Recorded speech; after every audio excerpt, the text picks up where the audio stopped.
یہ بات جو ہے اس حوالے سے ہے کہ بعض یہودیوں نے کہا تھا کہ حضرت یعقوب علیہ السلام نے اپنے انتقال کے وقت اپنے بیٹوں کو وصیت کی تھی کہ وہ یہودیت کے دین پر رہیں۔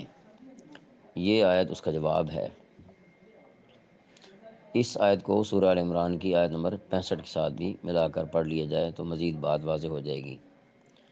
اذ قال لبنیہ ما تعبدون من بعدی، جب انہوں نے اپنے بیٹوں سے کہا تھا کہ تم میرے بعد کس کی عبادت کرو گے؟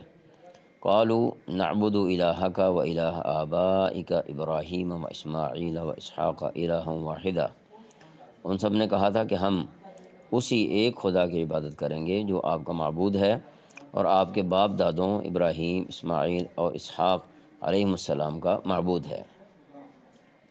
وَنَحْنُ لَهُ مُسْلِمُونَ، اور ہم صرف اسی کے فرما بردار ہیں۔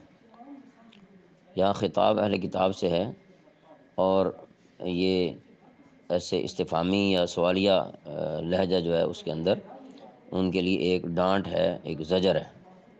یعنی تم جو خرافات حضرت یعقوب علیہ السلام کی جانب منسوب کر رہے ہو، جو باتیں یہ کہہ رہے ہو کہ انہوں نے یہودیت کی طرف دعوت دی تھی، اس طرح کی باتیں جو بنا رہے ہو، تو تمہارا اس وقت وجود ہی کہاں تھا؟